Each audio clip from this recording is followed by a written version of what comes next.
will call this workshop to order for Monday, May 6th. Motion to adopt the agenda? Motion to adopt. Second? Second. Any changes? All in favor? Aye. Aye. Okay, no changes. First item is a motion to adopt the CROA board meeting minutes of February 4th, February 27th, the organizational meeting of March 8th, the meeting of March 11th, and the meeting of March 27th. Motion? So moved. Second? Second. Second will be Vaughn. Comments? Call the vote. All in favor? Aye. All opposed? Okay, they pass as is. Again, for the perspective of future CROA board minutes, we're going to strive to streamline them. Is that the agreement? And streamlining really means here are the motions, here's how the people voted and stuff like that, because we're recording everything. We make the recordings available. It makes the process much easier for Rachel, Kevin, everybody. From the workshop perspective, we will have a little more color, but again, they're streamlined and they're available to people. Touching on the minutes, are we going to workshop the discussion of possibly a transcription or something similar to what the CDD does? What's the thought of the board? I'm opposed to it. I think it's an expense and a waste of time and energy. So I'm not interested in workshopping it. If we have to, we will, and I'll make my objections more clear at that point. But I don't. Have you seen numbers? Yeah, I do transcriptions every day. No, I know, but we all have backgrounds in different things. I was just Well, I curious happen to in have a getting. background in transcription, and I Right. do thousands of hours of transcription, and That's I not an use a number argument. of different services, and I don't think it's appropriate. That's not an argument. I'm just curious if we've looked into the cost, that's all, before we assume. I do remember your email on the cost. And I provided some costs to the board, and on that spreadsheet that Brian sends out, I have an update side, and I put the cost in for the transcriptions. The question for the board is, do we want to discuss it at a workshop? That's the question. I think with recording it, my personal opinion is I think with recording it, and then the motion and the brief minutes is sufficient. But I would be, if somebody else wants to workshop it, I'm not opposed. Anybody else? Vaughn, comments? I think that if we don't workshop it, I think we got to make sure that the streaming and the recordings work. Especially the recording. We've been having some issues with that, I know. I don't think we've had an issue in Not in a while over now. a year. It's been a long time since we've had some difficulties. As long as that's up and running, I don't see the need to transcribe, but if it's working fine, then I'm happy with that. I would be perfectly happy to workshop it, just so we address it rather than have it hanging. I'm fine with that. Motion to workshop the minutes. Second. Thank you. All in favor? Aye. All opposed? Aye. 6 in favor, Jackson opposed for the minutes. 5 in favor. Pardon? 5, sorry, I apologize. Yep, 5. If I'm going to lose, let's Okay. Status updates. Parks and Facilities Master Plan and Survey. Steve. The statistically valid surveys have come to an end, and we're now in the public phase of the surveys. Public phase will end next week on Monday, I believe is the last day for the public survey. So I do have a question for the board. I've received maybe 4 or 5 different emails from folks that we have their email on file.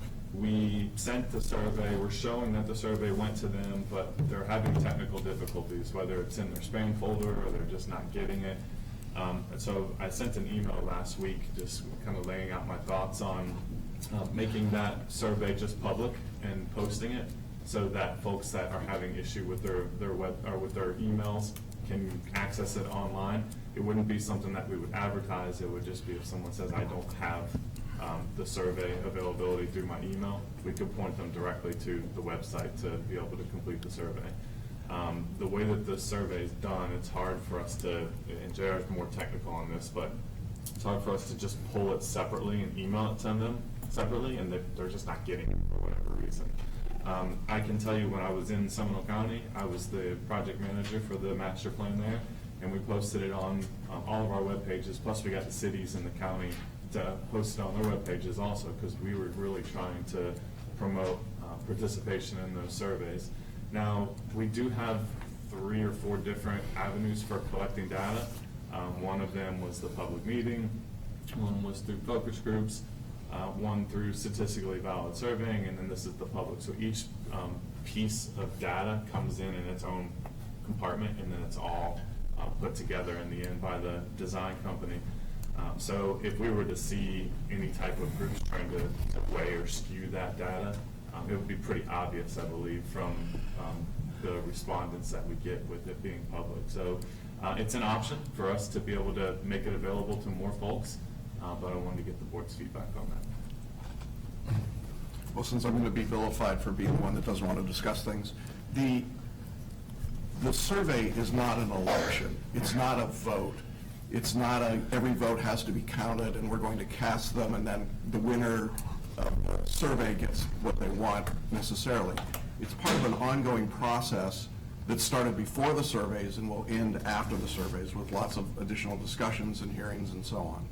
So in my mind, there is some point of diminishing returns when you start trying to find the very last ballot or survey out there. I think we should do everything we can to make it available to anybody that wants to participate, and we encourage that participation.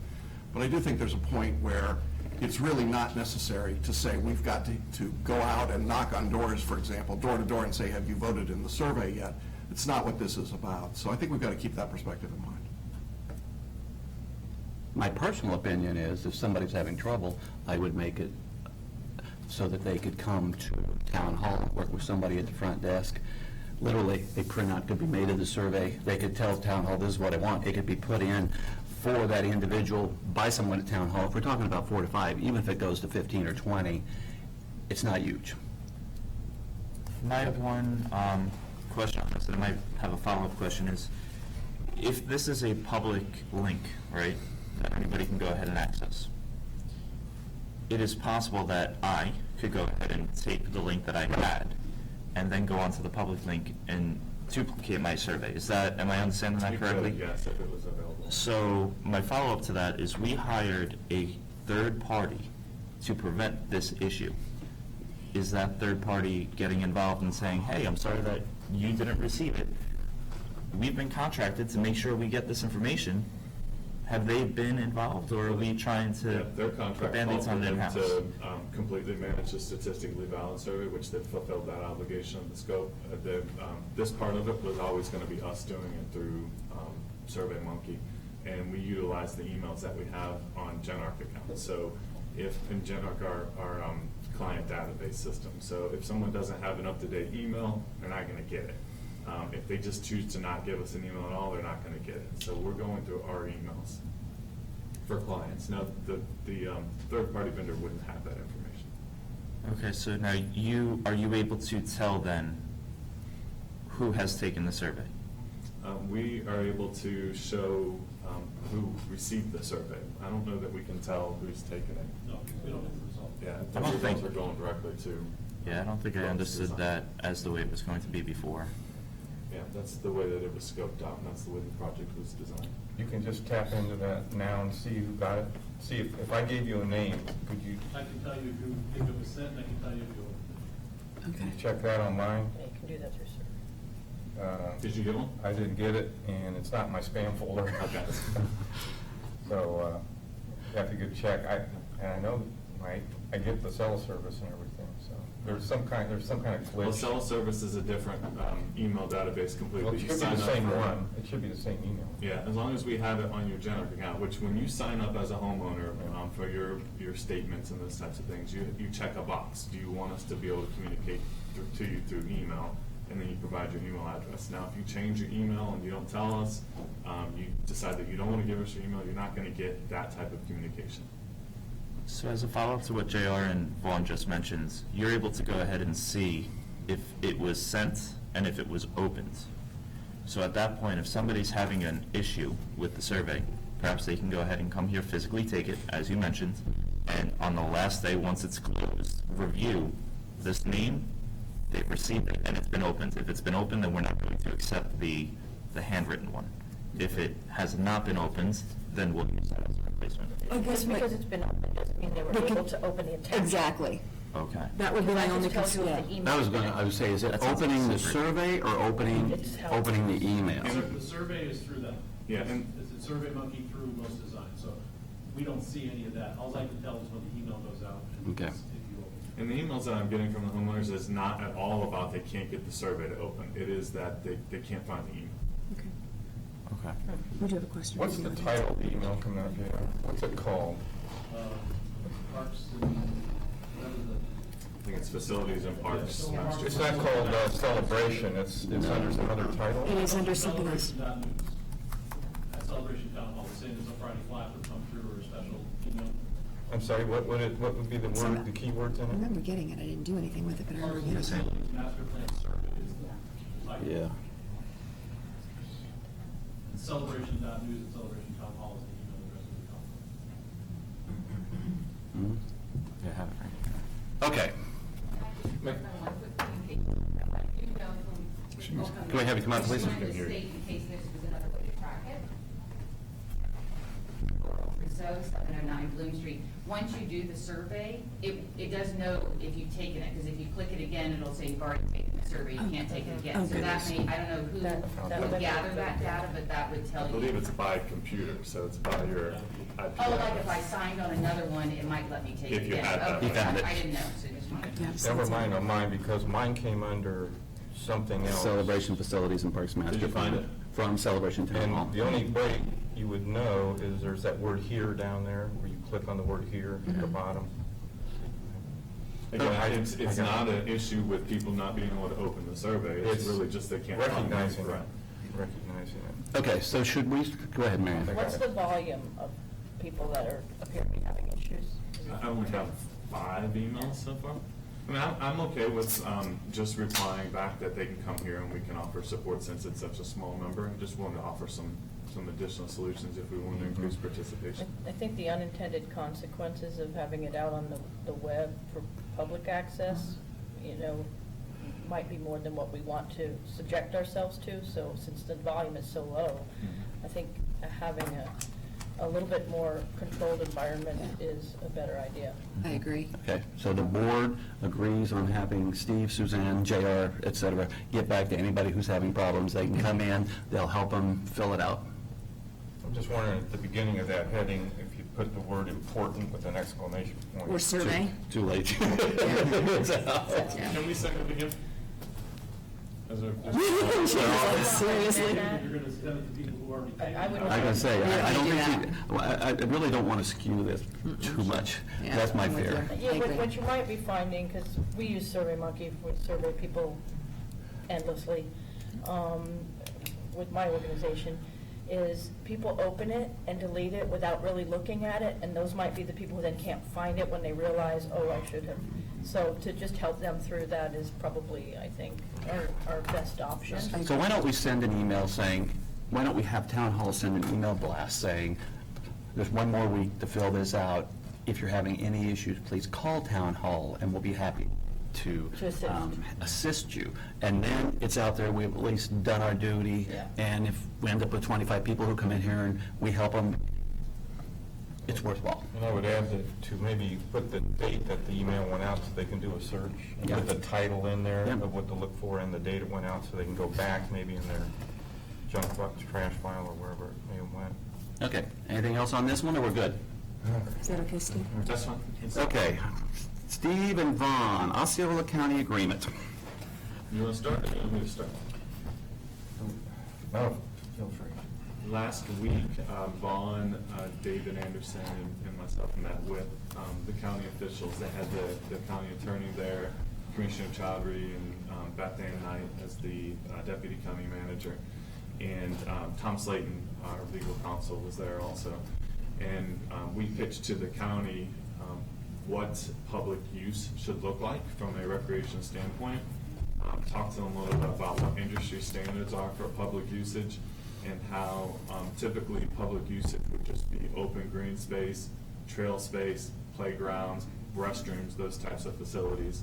Athletic fields, at the caliber of the athletic fields that we're building, especially when they do have an opportunity to be marketed for economic impact events, sports economic impact events, just aren't, in the industry, aren't utilized as free open play.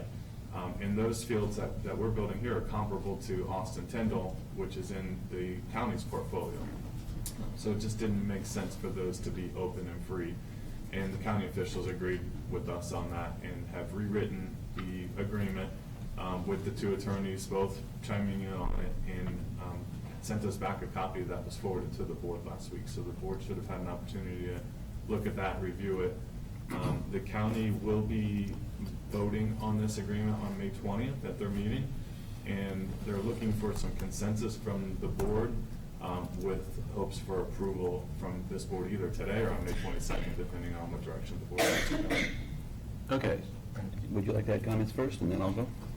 I think it's important to realize that if they had changed the agreement on us from the original one. I think what we basically did this last meeting was go back to pretty much what the original said, maybe put a little bit more detail in, but I think we went pretty much back to what the original agreement was saying. My fear was when you start talking about free access to everybody in half the county, then you're talking about high maintenance costs, you're talking about staffing costs, and I'd hate to see the assessments go up, to pay for free usage by people outside of Celebration. So that was a fear we had, one of the fears I personally had. But I think we came out like we wanted to initially. Right. And a key piece of information for those that haven't been following along, when this board originally voted on the agreement that the county presented to us back in December, that was supposed to be going along with an ordinance change. It looks like the county kind of jumped the gun a little bit and got us an agreement before they made the ordinance change, so they could not give park impact fees to homeowner associations under the old ordinance. So they reworked that ordinance and found some areas that needed to be addressed in their agreement. And one of those was you can't give public or park impact fees without some sort of public usage from District 1 residents, which is everybody in Osceola County on the west side of the turnpike. But the agreement that they sent back to us was free access to the entire facility, and that just wasn't going to work for us to allow free access to the fields. And even our residents in Celebration weren't getting free access to the fields. So negotiating with them and defining public space that makes sense was the outcome that we reached last week. Okay, so let me try to make this clear to everybody in the audience and who's looking online. $2.1 million is the max they were going to reimburse us. Based upon the monies we've spent, we would get $2.1 million. The fields will not be free to anyone in District 1 now, so what they have done is they basically have taken the 3 fields and said, we can run those fields, same rental structure for Celebration residents and Osceola County residents. There is, quote, free access to like walk around the walking tracks and stuff like that for everybody. It would have been that same for people here, but it would be the reserved. It would still be booked through the reserving process that the Recreation Committee and Town Hall is working on. It's all fenced in. It can be locked up and secured exactly as we had outlined and always thought, so there would only be access to walking around the outsides during the hours that we have the parks open. If you want to rent the fields, you got to rent the fields through our process. That will be the same for both residents and non-residents, which is fine. We'd always thought that was going to happen. From perspective of the concession stand, it's going to have a couple of conference rooms. There's an agreement in there that if the county wants to have access to one of those conference rooms for a meeting, they get it for free. That's easy. So for $2.1 million, that's a no-brainer. You do it. The language was submitted, and I wasn't at the meeting. We had 3 people at the meeting. We had David Anderson, we had Ron, and we had Steve, intensely keeping it small. My understanding is the county was very cooperative. They wanted to get this done. Our side wanted to get it done. We came up with a solution that makes sense for everybody. Everybody on the board has had access to the materials. We got a few hanging questions, which are small in nature for the most part, more process, procedural-oriented type stuff. So the county's going to meet on May 20th and wants us to give a thumbs up or thumbs down that we're generally in agreement with what they proposed, I would not probably do our final approval until May 22nd, because I want to actually see they approve what we say is good. But my question for the board, my recommendation for the board would be that we say that we are in agreement with what is written in principle and would look to finalize on May 22nd if the county approves what has been drafted.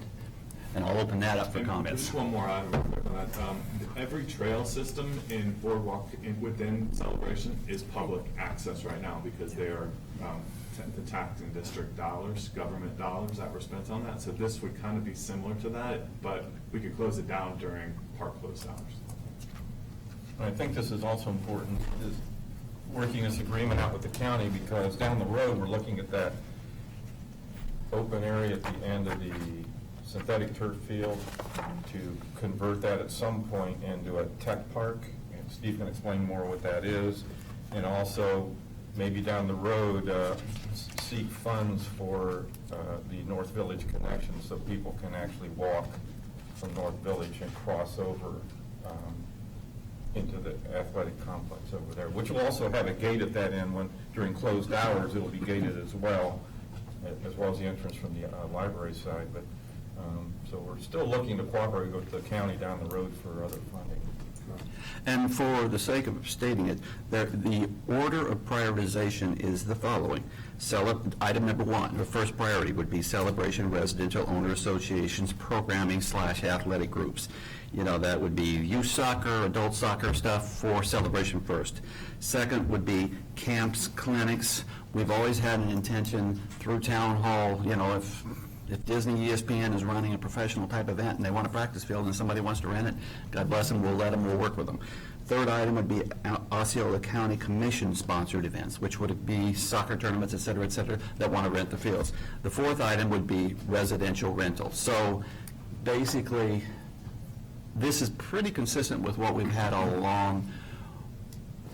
And now we've clarified everything. I think it is consistent with where we were at in December and prior periods. And I'll go one step further. That is more along the lines of the public access, the pavilion and the meeting rooms from that rental priority list, because the fields are yours completely.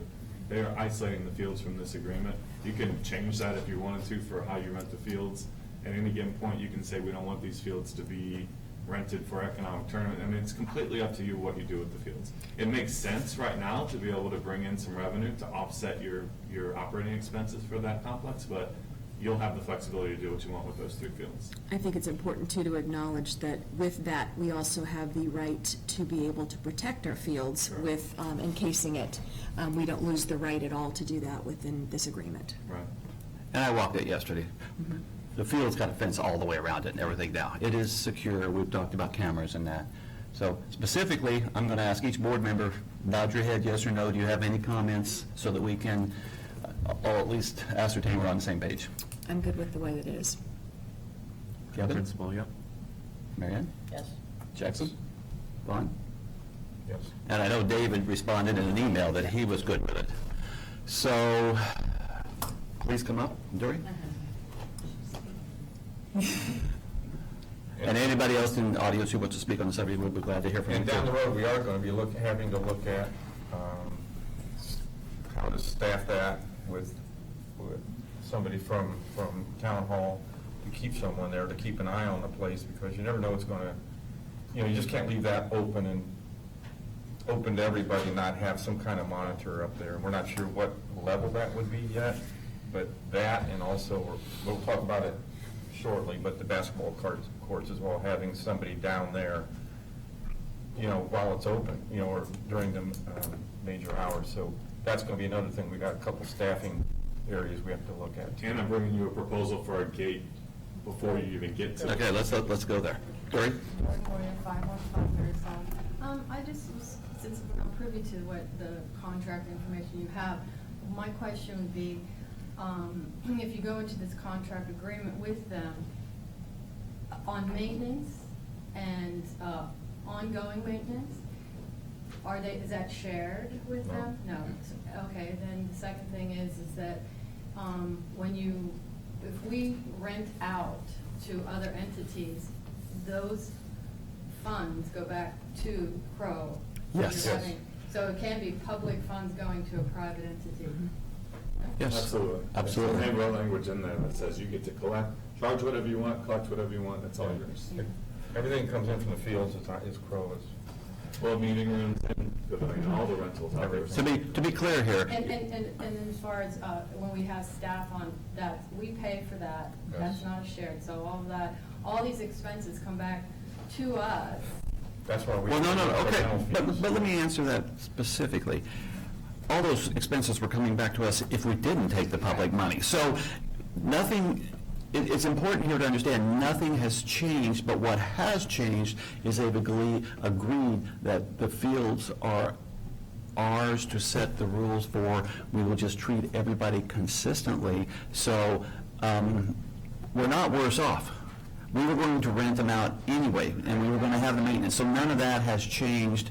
None of the revenue flow is going to the county or anything like that. Is there a concern, Dory, that you had specifically? I mean, it sounds like you had a concern, I'm not sure what it was. I mean, it's nice getting the funding to help offset the costs, but I still, I wasn't disappointed when I heard that possibly the county wasn't going to do that, because it is difficult. We understand when we've talked about it at the Parks and Rec, the costs are going to be very high. And it's just, in a sense, short term, it sounds like it's an awesome idea, but long term, my concern is, the control of it, the cost of management, if they bring in, the county brings in a big event and conference and they use the fields, that's wear and tear, that comes back to us. And it's just those little things. I think long term, I sort of like the idea that it was a CROA field and CROA slot. But I understand why you're doing it, and but I'm just saying that long term, it's more of a concern than short term. I think that there's a couple concerns that I am not sure really exist, and I'll say that because you mentioned the fields. The county isn't included at all in the fields. So there will be no wear and tear by the county on the fields beyond what we're already doing. So there is no change at all in how we're doing that. So your original plan as to how you're going to be facilitating the fields is our plan. The county has nothing to do with it. They literally have nothing. Fields is not even included in there, and it's specifically excluded in the agreement. Well, what is included? Well, can I just? Absolutely. Because I saw quizzical looks when you made it, because I had said the county was in the priority thing.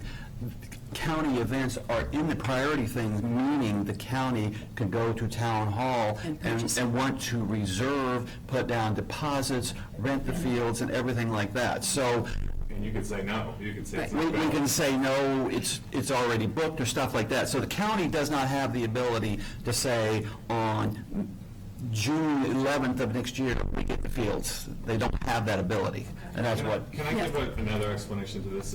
The county has a facility master plan, much like we're going through the process to do one just for Celebration. So they want to check off boxes and say that they have certain parks in certain areas of the county.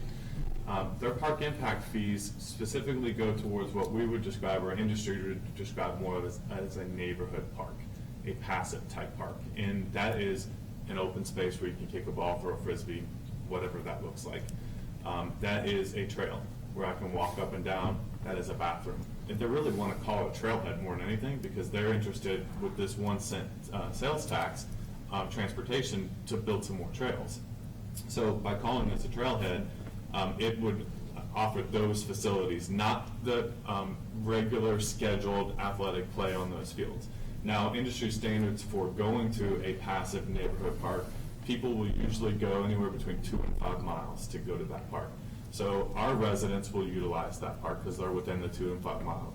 When we go outside of our residents, we're talking about fighting 192 and tourism and traffic to be able to walk up and down the sidewalk and use an open green space. I just don't see the probability of that being very high. So you're essentially getting $2.1 million. So the county can say we're offering some park facilities on this side of the county, and really they want to win in Celebration. They want to be able to say we offered money towards Celebration. And it's going to be a very low impact on your community. And we have the ability, because the synthetic turf field obviously could play year-round, but we have the ability on the grass fields to shut one down for 3 or 4 weeks if we need to re-sod, or if we need to let grass just grow and repair itself and stuff like that. So we've lost none of those control items. I do think you need to staff it, though, once we get to the point of, so that model changes, and as Vaughn pointed out, we'll have some more conversations about that staffing model moving forward. The reality is the trails, the path, the walking around that area, people are going to be able to do that anyway. Right. So I don't think that receiving the money doesn't really impact that. I think our biggest concerns, because the largest portion of our funds and where most of our maintenance is going to be going into is the fields, and the county has nothing to do with it. If you remember when we did the original priorities, you know, we had the conversation about with Celebration Foundation, how does that all fit in? That is basically exactly what that came out of the Parks and Rec plan. So it's the exact same priority that we already established when you're actually agreeing to having people come in. And now the way they've written this agreement, that's more geared towards the passive sections of the park. Right. And not necessarily the fields. Right. I think it's probably, Vaughn, you can correct me if I'm wrong, but I think it's probably true to say that we have a tighter agreement now than we had in December. Yes. Yeah, going to Dory's point, as far as maintenance and things, we write into our rental agreements a provision for cleanup after the Well, events. Dory's a great person to ask that question, because she spent hours and hours working with the recreation committee on designing this application for the use of those fields. And they have a different one for a synthetic turf versus the. And where natural did turf. those, my second question would be, did those amounts, if you've come to an amount for rental per hour, did those come from studies of other, like us and Tyndall, or? It hasn't, but we haven't decided yet, and the same thing goes for lights, cleanup and so on. Do you package it all in, or do you make a deposit, and if everything's done the way it's supposed to do, then you get your deposit Okay. back, if not, you take it out. We haven't decided whether to put the lights in the package. You put everything in the package or not. We're still working on that, and actually today, we have a meeting, a workshop that we're gonna be talking about that as well. Oh, good. So but yes, it is in there for sure, somehow, some way. But my other question is, and at our meeting, Jackson, you were there last week, when we're talking about pricing for tennis courts, for example, how much does it cost to rent a tennis court? I Googled, what is the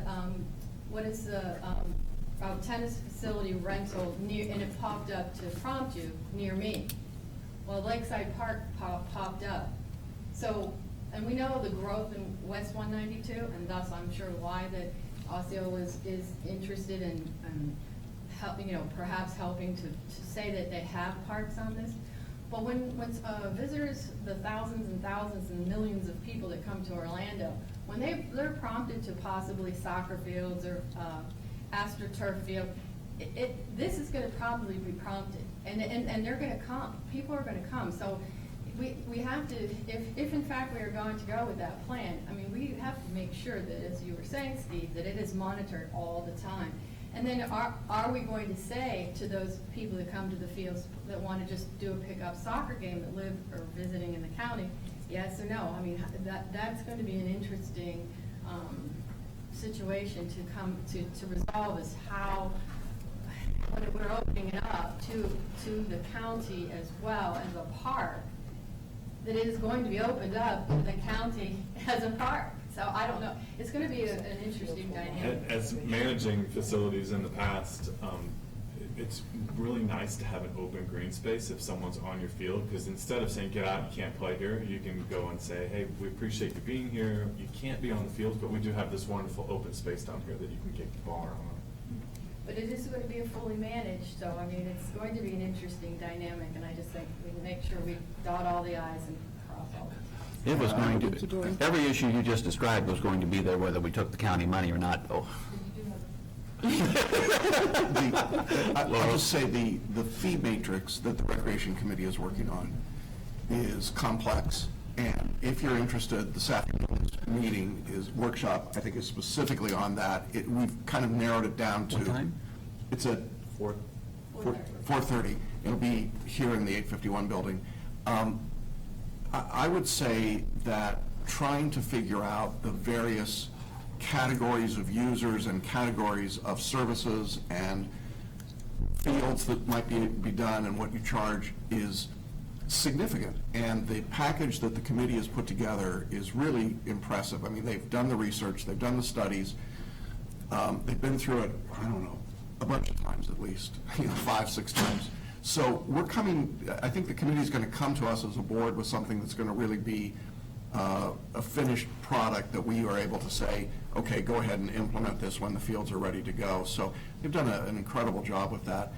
I think the bottom line is, and I think this is what you've been saying all along, there's nothing in this agreement that's going to change the work that the committee has been doing. It's just that we will now have $2.1 million in our capital fund that we wouldn't have had otherwise. And I think that's the important point to keep in mind, that at the end of the day, really what we did is go back to where we were back in February. We've done some legal 2 steps to get there, but we are there, and we should, in my view, move to a rapid ratification of this agreement. Laurel? Laurel Rousseau, 709 Bloom Street. Just to follow up on, I guess, sort of to build on Dory's comments, just 2 questions.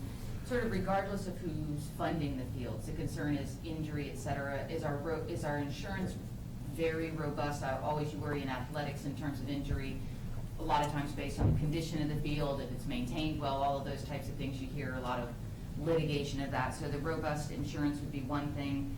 And then the other piece would be, does each contract for anybody using the fields have almost like immediate damages or deposits related to damages of that incident right then? And are there inspections after each use that would make sure, certainly there's long-term impacts to use, obviously, wear and tear, but more like, okay, a group comes in and some destruction happens, right? Yeah. So is there stuff on that would be So- my Right.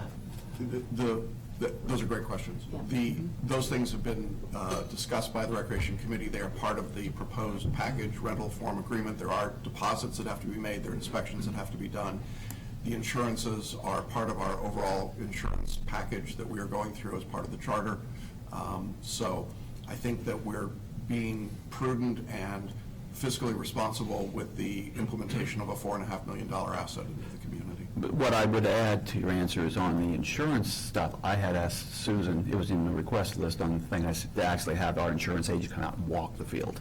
And because right now we're talking about a soft opening in June, learn a lot of painful lessons probably, and then a hard opening in September when schools are ready to go back and stuff like that. But clearly, the insurance agent walking the field and saying, this is what you truly need, I think should happen. I think we'd be dumb not to do And I it. believe there's some of the applications, it's a requirement to list CROA as additionally insured. Yes. I think That's that's simply, I believe, if you think about when we were doing Lakeside, the turf that's there, we have to protect that too. So it's going to be handled similar, if I remember correctly, it should be handled similar, and there's specific insurance and everything that needs There's to be handled with liabilities that. if someone walks onto the basketball court and twists their ankle, tennis Yeah. court. So all that has been covered. We step through with our insurance agent every type of use and what that insurance coverage should look like. I'm going from memory here, but I think we have $1 million liability policy with a $10 million umbrella on top of it. So we have a lot, but we had requested to walk. And we defer wherever we can to get that listed as additionally insured on proof of insurance. But there are some things that we are just open to liability. That's why you have the general liability and the umbrella coverage. So, Brian, Yes. due to my experience involved in insurance of large activity properties, largest is about 286 acres of liability, I would be more than happy to provide support or just be, I think that'd be great. I'd love to have you All right. involved. You're not going to get an argument. because, yeah, we are extremely experienced, or I have the benefit of being involved in those things. You had actually offered once before, why don't we have Susan, you set with Mary Ann, and you can have me join if you want. We'll go through the whole program with you. Okay. Oh, I my still want- eyes are bleeding already. If anybody else on the board who wants to help as well. I can't back that Okay. I would be happy to provide that. We could bring Ron in and do an hour-and-a-half presentation for everyone. So let's talk about, if there's any more comments, we'll take them, but let's talk about the theory of emotion. I would think the theory of emotion would be that we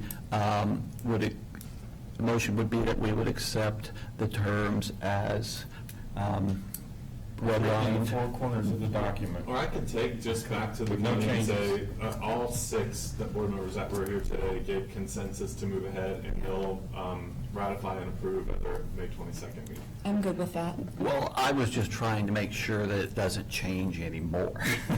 Because I don't want to agree that we're consensusly, we've seen a document, we've read it, you've all had time to take shots at it. You know, if they come back on the 20th and say, well, we're adding 2 paragraphs, we're not going to approve it on the 22nd Yeah. without careful read by Tom and all the board. So, Well, Commissioner Chowdhury sat right next to me, and I said, what we just discussed has to be in writing, exactly, and the 2 attorneys and worked Commissioner together. Chowdhury took 3 vows in December, too. So, I mean, let's just be honest, this is The attorneys politics. wrote it So, together, though. I mean, Okay, it's but not I'm- her that wrote it. I don't think there's anything wrong putting the caveat in that should any changes occur. Right. it We- requires- Subject to the review. Okay, I make a motion that we have consensus agreement on the document as it was written. written today and provided to us, and if approved by the Osceola Commissioners on May 20th, we would approve on May 22nd. Barring Is no that a changes. fair motion? Yeah. A second. And then any comments on that? We can revise if somebody wants to. Steve, does that sound fair? I think it's fine, the way you did it. It's not needed, but it's fine the way you did it. Okay, I second. Vaughn seconded. Oh, I made the okay. motion, Vaughn seconded. Any Okay. comment, or do we call the vote? Call vote? All in favor? Aye. I think the deputy county manager asked for that consensus before they went to the commission anyway. Okay, we've called the vote. So that's why, what we just did. Okay, any opposed? It passes unanimously. That's a Perfect. consensus vote. Reserve study, Susan. The reserve engineer was out last week. She plans to have everything, a draft copy of the reserve study to management by the middle of May. She said it'd take her about 2 weeks, so I'm saying by the 20th of May, I expect it back. And then we'll have a couple or 3 weeks in order to reserve it, to review, and then she'll take it back, integrate, discuss with us those things that need to be discussed. And we'll have it finalized in the next 3 or 4 weeks. Or probably a little, by- 3 to 4 weeks after After we we get back to review. her. Right, so I expect by the end of June is what I'm planning. And last week, she met with Brian and Vaughn, also as treasurer and president, and reviewed the process, and we talked about the value of understanding how this works. So they're putting together a PowerPoint presentation, and maybe a little video that we can make available so that. area. Here is the result. There will be changes, undoubtedly, in service areas. There will be changes to ours, because we talked about the athletic fields and stuff like that. You know, we've talked about it at our meetings, but some of our funding overreach in our replacement reserve is going to disappear, because we're going to have now replacement needs to start to build for the athletic fields and other stuff like that.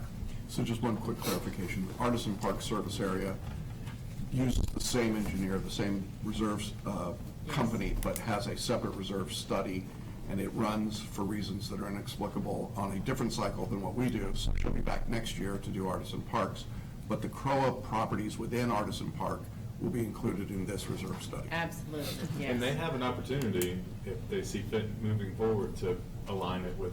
the And I've CROA. expressed that to them. Yeah, because It's in money. we're paying, you know, just paying airfare, hotel and everything. I agree. Twice, it doesn't make sense, and there's no value added in the differentiation of time frame that I'm Well, aware of. and I think that this may be an ongoing issue with Island Village, so it may make sense to try and wrap all of that into a comparable cycle. I agree. So, my summation on the chart, or I'm sorry, my summation on the reserve study is it seems to have went very well. She was very happy. She had talked, she was here for 4.5 days, so she talked to a whole lot of people, met with, and seemed to be extremely competent. And so I think we're in pretty good hands there. This is the same company we used before, right? Yes. Okay, got it. Okay, if we're closed on that one, Vanessa, charter reserve, or revision, sorry. Charter revision, Gary is the official chair for the task force. Thank you very much. Our co-chair is Kathy Van Tassel. We had our first meeting last week. We are going to be having our next meeting on Tuesday, May 14th at 6 o'clock. We're going to be starting with the regular meeting, and then they're going to break out into work groups to actually address each individual section. So Gary will have more details on that, but we encourage anybody that would like to participate in the process. We will also be specifically reaching out to Covenants and to ARC to make sure that they're involved. And then, of course, anybody else that is interested in participating, we would love that. Anything else, Jackson? No, I'm really excited about the task force. All of our initial 7 choices agreed to serve. They represent the diversity of the community, both in terms of their geography and their time in the community and their experiences. And that is just the starting point. They will be incorporating and asking other members to serve on work groups with them. The board has been asked and management has been asked to submit subjects and topics for review by the task force by, I think, 6 p.m. tonight to Vanessa directly. She will compile those anonymously and put together a list to give to the task force chair and vice chairman to begin to allocate and start their work. So I'm really excited about the work that's been done. I appreciate everything that they're doing. I also know that Gary has put together some articles to go out to the community in the Celebration News and the Friday Flash. I got tired just trying to read them all. So thank you. Yeah, the only other, I guess the other side comment is if there's anybody out either in the viewing audience or here that have any specific topics that they would like revised, you can send that email directly to me or to Steve or to Town Hall and get it back to me, and I'll make sure that gets included and forwarded on to the task force. The last time we did a charter revision, it took a year, but that was a complete rewrite. I don't believe a complete rewrite is needed now because the last one dealt with government's changes from Disney and a whole lot of stuff like that. It's not a small thing. Gary's impressed me with how organized he's been attacking this already, so I'm very happy about that. Absolutely. It'll be a busy year, but it'd be nice to draw it a conclusion at the March meeting next year. So hopefully that's very achievable. I think the other side note with the way they did it last time was there was just that one pool of people that did it all the time. We're doing the divide and conquer method, which I think is going to be much more efficient, so it's going to be more timely also. Thank you. And just following up on what Vanessa said, if you're in the audience out here or on the audience online, and there are things where you say that darn charter gets blamed for this, well, now is the time to raise it. We'd like to hear it. We may or may not fix it, but we at least want to hear it, address it, and we'll tell you if we do or don't and why. I mean, I think that is a fair thing, and this happens once every decade. Now is the time to get your items on the table. And forward thinking towards Island Village also. yes. Thank you. Anything else, board, on this one? Okay, safety implementation for the basketball court at Lakeside.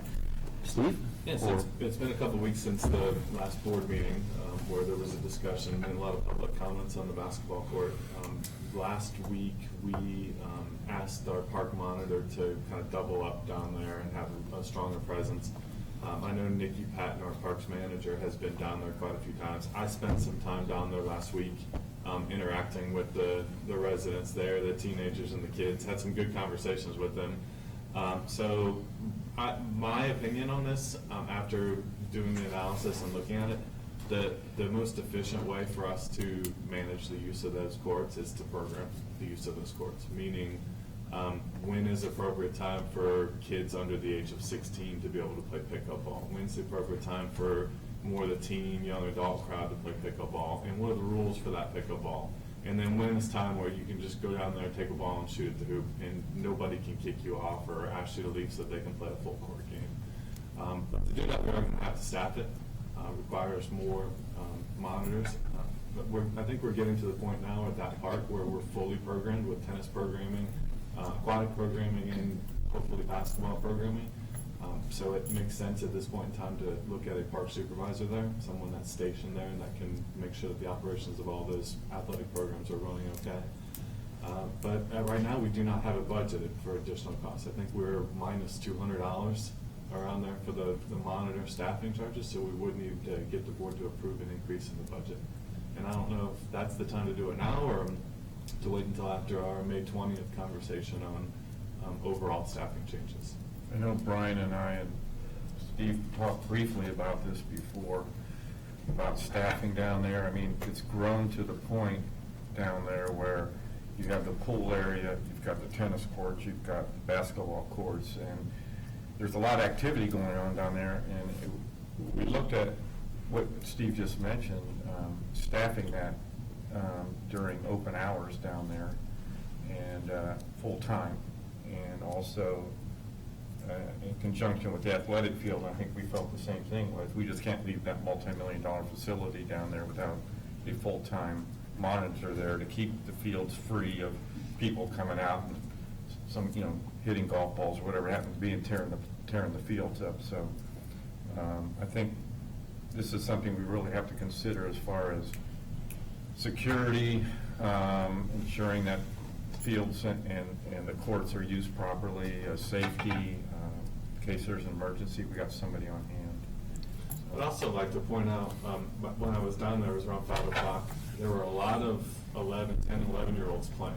Now, the rules clearly call for us, it says any child to be there with an adult. None of them had an adult with them, none of them had an ID on them. In my mind, from a Parks and Recreation background, you build parks so you don't have to build jails. So you want the kids, for celebration, you want kids to be able to ride their bikes up and play basketball on those basketball courts. So I think the rules need to be looked at again. I think we should get them back to the rec committee. I know they're working on the rules for the athletic complex, but I think that they should really take a strong look at the rules for Lakeside Park and specifically the basketball court and approach it from there. Now, there were some teenagers there that had loud music and maybe some inappropriate language. I had a conversation with them. I told them that they have to respect other folks there, and every one of them were respectful to me and nodded. Now, they might have just turned it right back up the minute I left, but while I was there, they were definitely respectful and listened to what I had to say. I'd like to bounce an idea for the board to consider. I think we clearly all know we have no choice with the athletic fields to have some full-time presence out there. $4.5 million. It's going to be open. It's going to have scheduling issues and stuff like that. I think probably we need some full-time presence with the basketball courts and the soccer fields. When I think about the budget, we have the ability to make a budget change for this year. It just requires a vote of the board. And when I think about longer term, I don't think we're talking about really driving assessments. I think what we're really talking about, and we talked about it during last year's budget process, is we have funds we've been putting into working capital, and we said that as the fields and everything went online, we would be having to deploy some amounts from working capital over to the operating budget because of the realities of what it was going to take to go live. Steve did get a quote on getting a security guard to monitor it from, I think it was 7 to 11 or something like that. I agree very much with Kevin's comment. We don't want that for a year. I think if we could get somebody for 2 months, sure, maybe it's helpful. But I would hope, and open this up for conversation, that the right answer is to get more monitors and stuff like that so that we're really a presence that's regular seen with the colored shirt that everybody goes, oh, there's the person, and they'll call somebody if I misbehave. And 10 and 11-year-olds playing basketball is not what we should be policing. We should just know if it's out of control and stuff like that. And policing the athletic fields, as we discussed earlier, is really our responsibility for having an asset like that. And downtown's $1 million asset. When you look at all the costs that we've got into everything, we should look at the big picture there. So I'd like to open that up for some conversation for board consideration.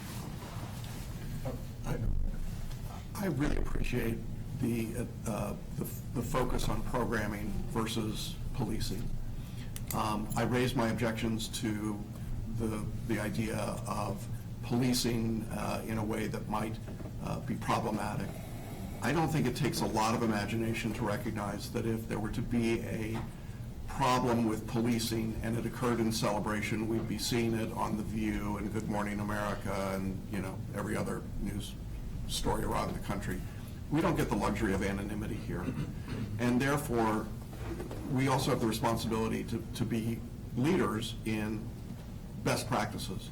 And the best practice here is to program these facilities, what we're talking about doing at the ball fields. This is a great opportunity and opening for us to take what we're doing at the ball fields, as Brian said, and wrap that into Lakeside. There are now 3 distinct programs going on at Lakeside. There's aquatics, there's tennis, and there would be basketball with this proposal. It seems like a perfectly natural way to make sure that we are handling all of that. I mean, I know those tennis players get rowdy, but the reality is that having programming that says this is what we're doing on this facility at this time is the opening to making sure that we're using the facilities properly, and we're trying to control the activity and the safety of everyone, regardless of where they are in Lakeside Park or at the ball fields. So I really appreciate it. I think it's a good solution, and one that we ought to consider adopting as part of our budget, moving the dollars from capital into working. I think it's important also that one thing that the audience and other residents don't always see is the side talk between the board. We took this extremely serious. Safety of our kids and safety of our community is paramount. And anything that we can do as a board to make sure that we are on top of it. First, we thank the residents for bringing it to our attention. But I also think it's important to recognize that this is my second time on the board. We had this exact same conversation 2 years ago. Unfortunately, it's a problem that we seem to keep on running into. I actually think that the programming and having something more set and structured will be a good way to help solve it long-term. I do think we need something short-term to cut out any of the issues that we may be having. That way we can smooth things out a little bit more. So I just wanted to make sure that you knew that we were having a lot of dialogue behind the scenes on that. Steve, were you going to come up with some numbers for us, for staffing, and, the hours, full-time at the fields, and then a full-time monitor at the courts down at Lakeside? And then we could maybe start looking at our budget. That's for May 20th, I was going to be prepared to have that available. Okay. So this will all be wrapped into that, so we're not duplicating, right? It'll all be wrapped in, Yes. And I actually am very much supportive of, recrafting the budget to ensure that we're protecting our assets, we're making sure those assets are utilized. Those are all the right things to do with our dollars. So I think moving in this direction and kind of hearing what you said a little more rapidly than in a circular way, I think is very positive, and the results can only be positive if we take those types of actions. And one other note, though, is consistency. I mean, when we treat these parks, we have the programs, and we treat them in the way they're monitored and handled in a very consistent way, people will see there's consistent monitoring and there's consistent rules and, access to programming. I think that's an excellent direction for us to go. Steve, my question too, if we get to, excuse me. Go ahead. You done? Done. Kevin has Done. comments. Next Sorry. one, we'll share. Go for it. If we do get full-time staffing at the Lakeside, courts down there at the pool and the tennis, basketball and tennis courts, and then also somebody full-time at the fields, will that give our roving monitors more time to hit these other locations more frequently? Absolutely. It will increase the frequency at all the other parks because they'll no longer be going to those 2 parks. Those 2 parks will have their own staff. I'm actually going to tag off what Vanessa was saying. I don't know if you saw my notes. I was saying exactly that, long-term and short-term goals. So what our plan is with this is we've been hearing about this issue since February. I know you've been hearing it a lot longer, but it came to this board in February. And it took that same resident to come again for us to really start hammering this. And that, to me, is concerning. So I agree, but it was brought to management. That's my concern. And so the issue here is we can program it, and I'm not disagreeing with that. I want to look devil's advocate to that and say, in your driveway, you cannot have basketball hoops, and that's something that the community doesn't always appreciate for the appearance. Clearly, you can't have tennis courts in somebody's yard or giant pools, so those things being programmed are differently. But to go ahead and say, hey, there's a certain time that you can go ahead and just dribble the ball is going to be difficult when we only have 1 court for that. So I'm just looking at devil's advocate for quality of life of the residents in here and what we're telling them they can do at their house compared to an area that we haven't. The security aspect, I really would like to see it happen as a short-term goal. Until this programming gets done, that third party, I think you got one quote so far, which that's another interesting thing, who it was. But That was on me, by the way. that was where That that was came by from. me, that was by me. Don't blame anybody else, that was my suggestion. That was, At the end of the day, it's a small community. I mean, yeah, we've got that's good how I knew references because they're to local, it. that's it. Yeah, that's the only place I've ever seen them. But I think we need to go ahead and get the presence, and we need to get it there now, and stop dragging it on, because that's why we brought this conversation up to May 6th and not May 20th. But it's still going back to May 20th just to have discussion. So I'd like to either, get it staffed right now currently, something, 'cause it's just taking months and months and months. If I can respond to those 2 points. The first one, short versus long term, I've done everything I can within the staffing and the budget that I have right now to try and do a temporary fix down there. If we want to put a security guard, I need you to take a vote for that, so that I can add more dollars to that line item. When it comes to programming, I think you come back to the same question that you had on the tennis courts. What are we going to be from a recreation programming standpoint in this community? Are we going to just be a free-for-all, and because you pay your assessments, you can use any facility whenever you want, or are you going to schedule, program, and book your times? In some cases, are you going to charge fees for it?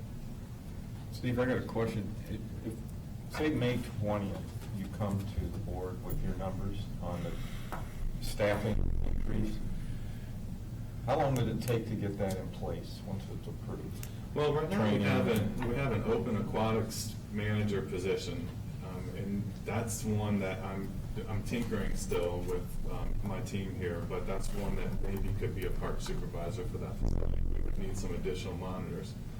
We are still trying to fill some monitor roles that we have open for regular rotation, so we would need to just continue hiring, continue interviewing, and continue hiring. One of the other things we have to look at, though, is that I think we pay a little less than what the market is right now for this type of position, and we're going to have to adjust that if we're going to compete. Disney's gone up a little bit, Universal has gone up a little bit. I mean, the types of salaries or types of hourly wages we're paying for this position, we're just not finding great candidates. The last thing I want to do is put people out there that are going to cause more problems than are going to help fix the problems. And Celia, just give me just 1 second. I think what our conversation was last time was having more of a presence there. Are you and your team, when you're doing your driving around, are you driving around Lakeside a little more often? Are the inspectors, when they're going through checking out houses, are they going on the NEV, just passing the basketball courts a little more often? No, Is that- inspectors are a completely different subject. I understand they're a separate department, if you will. Yeah, Hold on 1 second, please. If they can simply just drive down and just do a roundabout and inspect your own CROA facilities, as an example, and just I say, hey, personally- something doesn't look good, and it's a presence. I don't believe that's the best use of the inspector's time. I have worked monitors more there, but again, as I stated at the last meeting, they are less in other areas because they're doubling down more there. And as I stated in my opening comments here, I've been down there, Nikki's been down there. We have had a more increased presence at that facility. I think one comment that was made, the difference between the previous board, as Marianne had mentioned, that when it was brought to us in February versus here, I think it's important that as a board we recognize that any budget changes have to be done by the board. Any direction that we provide to management has to be by 4 of us saying, yes, we want you to do this. And until that happens, it's kind of hard to hold them accountable for it. Okay. I'll just go there for that. So let me just cut to the chase now. Why don't we go to the budget item? Why don't we agree a budget of up to $10,000 for the hiring of short-term security? It can be sent, the approval can be, or the recommendation can be sent to us via email so that we can sign off on the final entity. We're looking for somebody, let's say, for 3 months. Then on May 20th, we're going to have the conversation around level of service. We finalized the level of service conversation there. And when we talk about level of service, we ought to talk about what we got to pay these people to be competitive. If we're going to fix the problem, let's fix the problem once going forward so that we can actually fill the positions and do it right. But this takes care of the budget item in the short term, and I'm saying up to $10,000 because the quotes I had seen was about $2,700 a month. So, that if we get somebody for 3 months or something like that, that gets us through the time to transition to having our own place. So, that's, I'll just say, Can I just, go ahead. every part of me hates this. Would this security company, would we be able to explicitly state that they would be unarmed, that they would not have police power? it was that they stated would in be- the I offer mean, we had. I do not want, and none of us here want, But if you looked at the offer letter that was attached, I mean, I actually read the thing yesterday carefully. It's got insurance coverage, it's got their limitations, there were a couple comments got again. It says they're unarmed, it says all they do is call, it's all dealt with in the contract. I've read it too. I just want to be explicit. That's Okay. all I'm just trying to make clear to the Well, public, because if anybody out here thinks that what we're going to do is take a group of, armed vigilantes to go out to the basketball court to protect our children against the scourges of drugs, that's not going to happen. All we're talking about is 7, so to be clear here, we were talking about 7 to 11, just for somebody to monitor activity out there, while we got other people who will be driving around. Certainly all of them have heard and can drive around and stuff like that.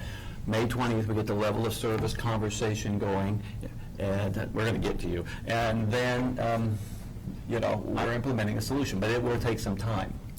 I'll second your motion, by the Well, way. I and just we want to can make put it sure on. there's clarification on the motion. Does it require 3 bids, or is the one that we were able to secure for you?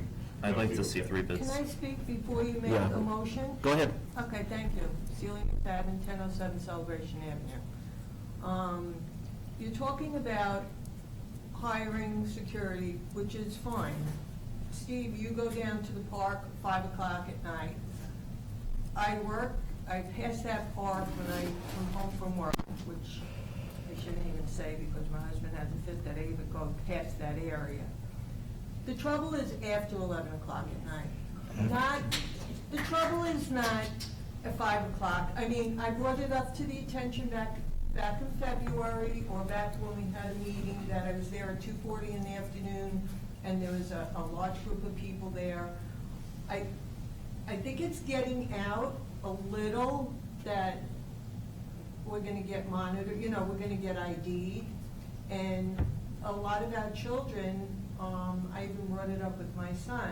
I go, do the kids have ID for when they're playing down at the basketball courts? Because if the monitor, I don't know if, like, any of you guys go to the pools, Lakeside Pool, Heritage Park. When the monitors come in and ask for your ID, when they do come in, they ask for everybody's ID. They don't target anybody. They don't target your ethnic background. They don't target anything. Even if they know you, do you have your ID? If you don't have your ID, you're out. They even ask the people in the pool, do you have your ID? So they do a good job with the pools.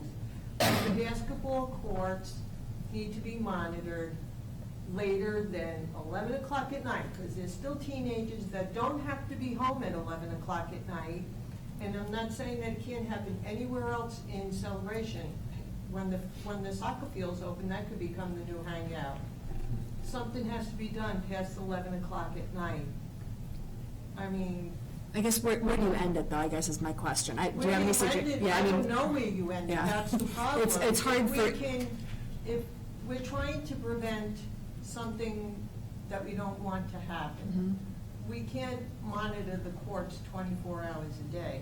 But for you to say, let's set up a program, the kids this time can only play this time, it's not gonna work like that. I was at Lakeside 2 weeks ago on a Saturday night at 7 o'clock, a big black SUV pulls up, eight people get, 8 grown-ups get out of the SUV from all ethnic backgrounds, and there's a bunch of kids playing on the basketball courts, young kids. 15 minutes later, those young kids are gone. I can't say that anything out of the ordinary happened, but those kids were having fun. And now this big black SUV pulls up, 8 grown men come out, and those kids are off the course. The only way to correct That's how that, I think, would programming be helps, actually. Excuse me? fencing. Programming actually will help with It's that, not because gonna you'll help have because nobody's gonna be there to monitor the program. Well, I think that's the solution that we're looking for. And if one of the things that you're talking about is us also, if moving it forward, right, later into the day, budgetarily, there's just gonna have to be, it'll have to move to the block, Well, in my opinion. It's just that 11 o'clock, especially that it's summer now, and kids have really nothing to do but hang out down there, you have the more people coming into that park. It's just, after 11 o'clock at night, I drive through there at 12 o'clock at night when I come home from work, and it's just not. If it's that bad, should we, as a board, be looking, the only I way to thought correct there that, was a big- the only way to correct that would be look into fencing, like we do But with this what I've one asked. is cameras, like, Well, and we're still discussing the cameras. We're looking for both short-term and long-term. Okay. The reality is cameras are they're going to catch somebody. After something has happened, you're going to catch it. Our goal is, right now, is to stop it. Right. So the cameras aren't going to stop it, and it's also going to take longer time to get that done. So cameras are still being discussed, so we're not taking anything off the table. Right now, we're trying to get something short-term so that we can get some I mean, solutions. we spend thousands and thousands of dollars. This is an important thing to be spending money okay, on. but what I would like, one thing I would like to say, is, and we said this earlier, is we don't want to be talking about this 2 years from now. We actually want to get a Right. solution. And And if that means we put a fence up front, which, by the way, Kevin has said that, put a gate, close the park at 11, I'm fine with that. I mean, people can let's, still walk but there, let's, but you're gonna cut out, well, of course they can more walk in, but you're going But you're gonna to cut cut out out traffic, you're going to make it harder. If the park is closed and there are people in there, you can literally call the sheriff and say, there's some Yeah. trespassers Right. at that point in time. so a simple gate could be the solution. Yep. And we're getting quotes for that also. We're getting as quotes for that. Solution. And Todd's getting some additional signage throughout the park that Right. clearly shows parking on. But the point of my motion, and we'll take any comments from anybody else, was at least to get something started now. Thank you. And I'm more than happy to fully entertain, because Vaughn is also a supporter of what Kevin said, which is close the park. You know, whether it's 11, 10, 12, that conversation could have happened. But all right, we're going to close the athletic fields. We're saying we want to professionally manage the whole lakeside area consistent with how we're doing the other. That is the message we're trying to send. What is the first date we can set? May 20th, which really turning that into a level of service conversation. What is the level of service we need to properly hold town hall accountable for how we want that managed? We'll take as much feedback as we want. We'll spend the money to put up gates, fences, what we need to do to properly get it done right. Well, in your motion now, Brian, for the security, can we say, if the problem's after 11, can we just adjust the security hours or add to it until, say, 2 a.m.? If it's from 11 to, If you want to talk. we can adjust the security hours, I mean. Allow it to be spontaneous, allow it to be random. Steve, is there a difference in cost if we were to make it later? I'm not sure, I'd have to check, but my biggest concern though is, I have one board member saying that he's disappointed that we don't have 3 quotes. If I go back and get 2 other quotes, then I gotta bring it back to you to vote again. If you want it immediate, we have a quote from a service that we've used in the past. We could start as soon as possible. What I said was we would approve an amount up to $10,000. You could get the quotes, come back to us via email, and we would vote via email because we've already authorized the funds. I don't think you can vote via It's email not for that. Not I think it has to be anymore, a yeah. vote. It's not in the bylaws. Law change. But if we do an up to amount, He can do it, yeah, then he could just move forward. Well, that's what I said, up to. Yeah. That's what I was saying. I mean, So we don't need to go but back. what I meant by not vote was not vote for the expenditure of money, but if we're going to get 3 quotes, and management comes back and says, this is the quote I recommend, why can't we just say, go with it, it's approved up to $10,000? yeah, you just work that into the motion to say that, 3 quotes and in management's I discretion can as tell to you, the choice. what we're recommending right now is this company, because we've used them in the past, we're comfortable with Well, them. that There's no actually other is great. reasoning for that other than we've used them before. Now, Is I could Shepherd- go get 2 other quotes, but it's gonna be an unknown. Are they CAI, out of curiosity? Can you want? They're not CAI? I just find that very interesting, because every recommendation from management is always a CAI. So that's what, We that's needed why I immediate- piqued that curiosity We needed because an of that. immediate response. We went with the company that we've used before in the past. What did Other we use them entities in for? town have used them, and they've been successful for them also. Where did we use them before? Jared, where? July 4th fireworks and Founder's Day. Oh. They do the overnight security with the fireworks launches for different access. Do they do Publix as well? Are you saying public? Do they Do do they do Publix? Publix? What this- yeah, Publix, who- I'm not sure, do you know? We wouldn't. I don't know. I think we adjust the hours and put them there later for, an extra. We can couple certainly hours. do that, and if it's up to 10 grand, we're talking about a few months of trying this out, we can. Put them there till adjust. 2 a.m. or whatever it is. So I'm wondering, I know we did say we wanted 3 bids, because that's kind of the norm, but if there's experience with this company, everyone should think about this, that, since we want to move rapidly, when a bid process, these things take anywhere from 2 to 4 weeks to go through a bid process. So do we want to peel back on that? So we have a motion and a second. right I now? Yeah, we're in second. discussion Yeah. now. We're in discussion, we have a motion and a second. I would just go with the bid, with the 10,000, use this company, and let's get somebody down there. Before we continue, you want to see what she wanted to say real quick? Go ahead. I do want to second what Celia said about the time. Your name and address, please, sorry. Lisa Martin, 600 Edward Street. First, I want to address school lunches, our high school lunch. Apparently, they're going down there during lunch break, and there's like over toward the tennis courts that are by Mirasol. I have some friends that they get to not work and play tennis in the middle of the day. And apparently they're going down in there smoking a bunch of marijuana where they said it was so strong that they felt like they could have gotten a contact high. There was their windows down, music blaring. So that lunch period, which I don't know if that's something that can be addressed at the high school. I mean, I've said something to the deans at the high school, but I know that they're overloaded over there with what they're dealing with. So lunchtime for the high school is a potential problem. And I went down there, I go down there almost every other night and pretend I'm looking for my son. And Friday night, there was a guy stationed at the front, and he checked my sticker and everything. I thanked him, and I had a little conversation with him. And he said he had to leave in like an hour and a half, and I think it was about 7:15. And then the next day, I ran into a friend at the nail salon, and she said that her son has been forbidden to go in there, and so he waited outside with his friends. That he came home and said that there was heroin. Somebody had mentioned that they were doing heroin in there.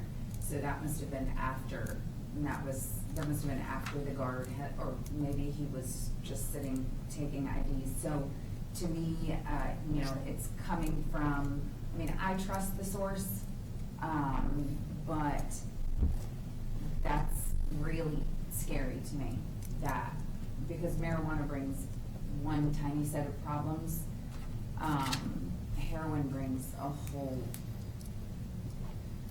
additional set of safety issues and problems. Saturday night, I went down here after the Celebration Foundation, Athletic Foundation thing, and it was about 1:15 in the morning that I went down there, and there was a car parked at the same place by where my friend said that they had parked by the tennis courts down at Mirasol. And so that was about 1:15 in the morning, and I decided to just park at the cul-de-sac and just sit and play on my phone, and it was within minutes, they were gone. So my assumption is they were doing something that they weren't supposed to be doing. So that was 1:15 in the morning, it's Saturday. So it's definitely not late enough to say 11 o'clock.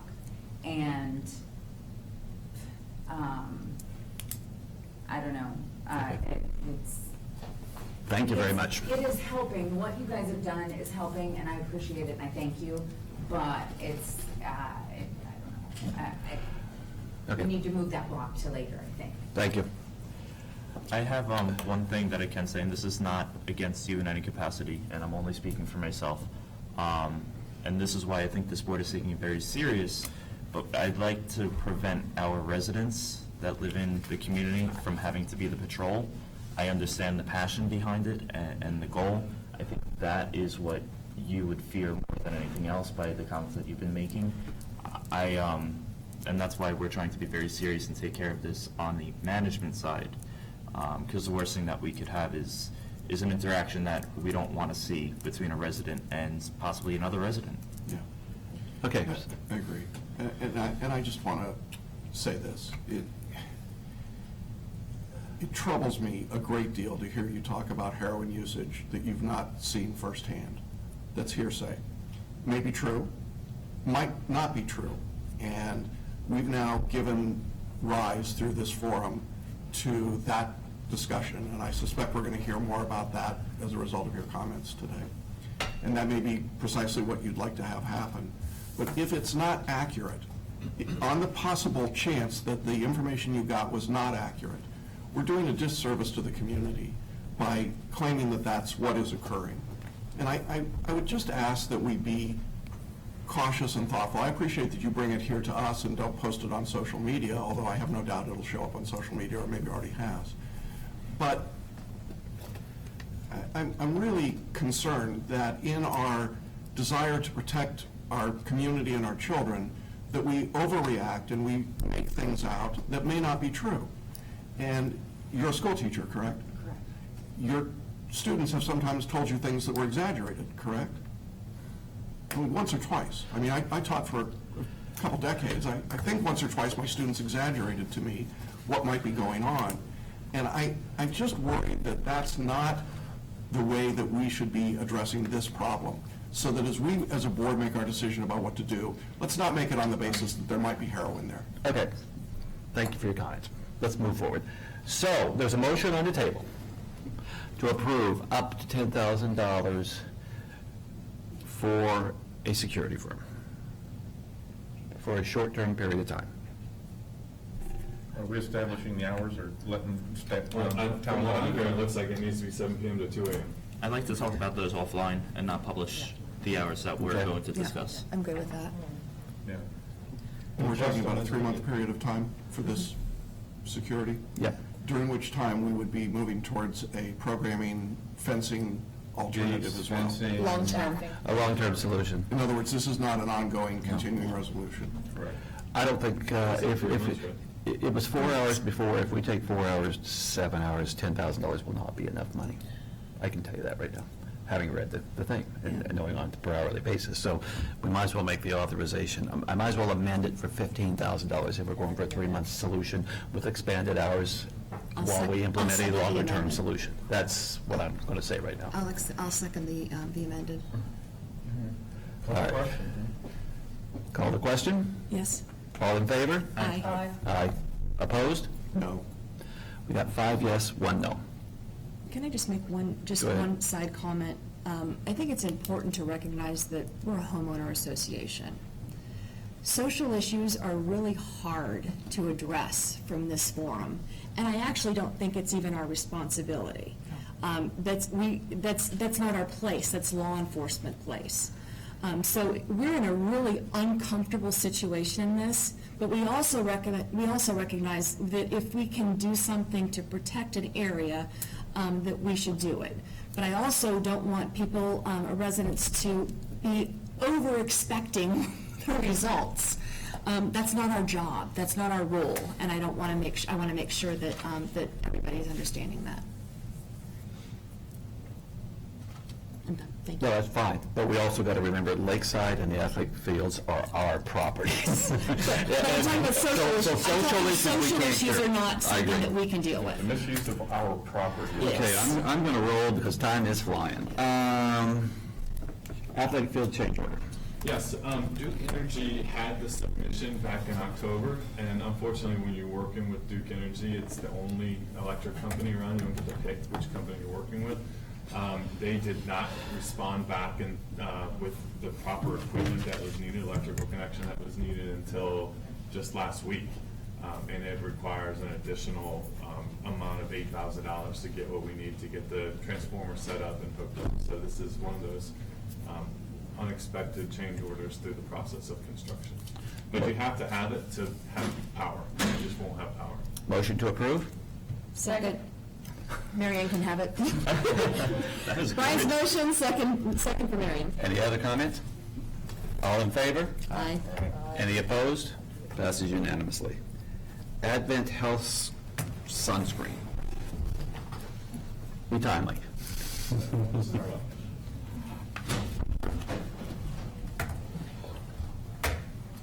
So, I think, Brian, you might have been on the original email. Advent Health had reached out about a pilot program where they would like to do something here as far as sunscreen dispensers or something of that like. So I've been talking to their marketing people, and we want to try to roll out a program for June, July, and August at our amenities. It would cover all the pools, volleyball court, tennis court, the new athletic complex, and basically what they are, I finally got a picture, just pass it around. It looks like a hand sanitizer dispenser that you would see somewhere. It's logoed with Advent Health's marketing materials.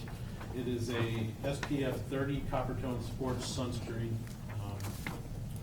that they would like to put out. Basically, each bag that they would put in there has 200 uses per, and they would give us, it'd be 4 bags to a case, so they'd give us 800 total. Like I said, we put them at each of our pools, Spring Park, Lakeside, the volleyball courts, and the athletic complex. And who's responsible for changing them? They said right now, if they need be, that they would change them, otherwise they can provide us with it, and basically it's just opening it up, putting it in the bag, and closing it. Because I would think out at the athletic field, for example, 200 could go in one tournament. I'm also hopeful I'm wrong here, but what happens when residents don't want to purchase their sunscreen and they just go there and keep taking? I was thinking more along the I hate lines of to the say that. mess that was all over. Hopefully that's a stretch. Yeah, but Because they can't go everywhere and have free sunscreen. I think that it isn't, so they're offering this as a benefit, right? Yes. So It's a no it's a cost trial to run, us. right? The proposed trial run for June, July, and August. It's a public service being, basically. Yes. And given, as someone who grew up as a redhead, though that's gone now, you know, if you forget, you don't have it, I think something that's gonna protect our families and people who are using the fields, especially, it's a public benefit and no cost to us. I can't possibly see why we would not support it unless we're gonna be responsible for something to maintain or something down the road that we need to consider. No, the only thing, again, they said that they would be able to change as long as we contact them. Otherwise, they would give us the supplies, we could change them out. So that there's no lag time to say, okay, we've contacted them, that, you know, we're out, it's 2 days before somebody can get out here. We would have the supply otherwise. I think that's something you guys can determine. Yeah. Yeah, I Not think. too terribly different I than guess changing paper towels. My one question is aesthetically, is there going to be, from the picture, I mean, is there going to be an issue with our covenants?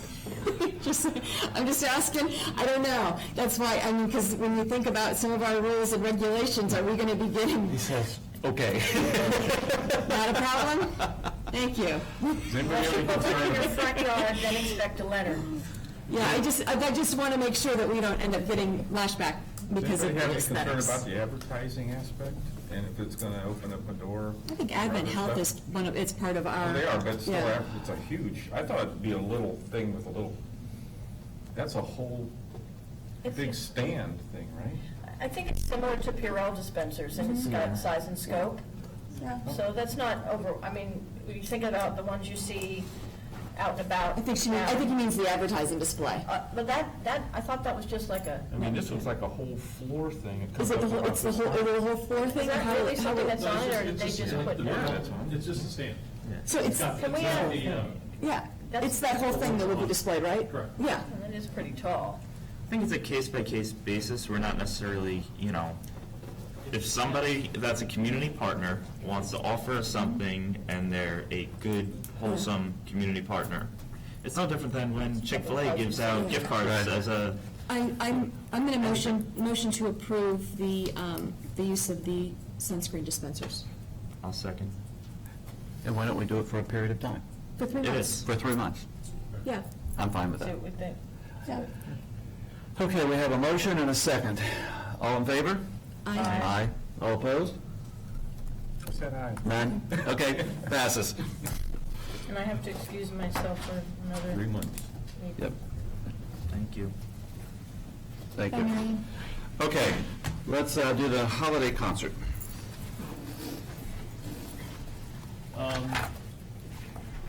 We had tentatively had a band under proposal for the holiday concert. Unfortunately, they will not be touring during that time, so we were able to secure another act for that. It was previously approved by the Special Events Committee as far as our holiday concert, so the information you have has the name redacted, just because right now, until they have something under contract, they don't like to have anything public. I'm happy to share it off camera, but happy to answer it you have here. It's a national act.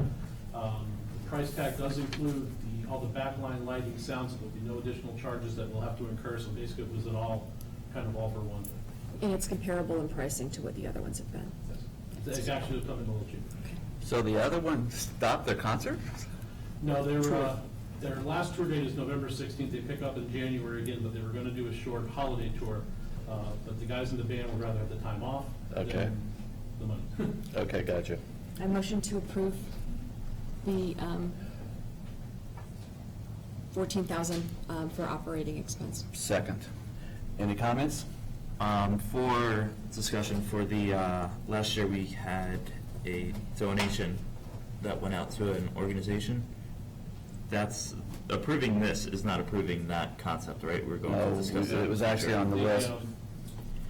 The Special Events Committee will be selling tables, but any revenue gained will come back to CROA for the operating. That was actually on my list of things that we were going to formally get that in writing as Thank you. process, so, great.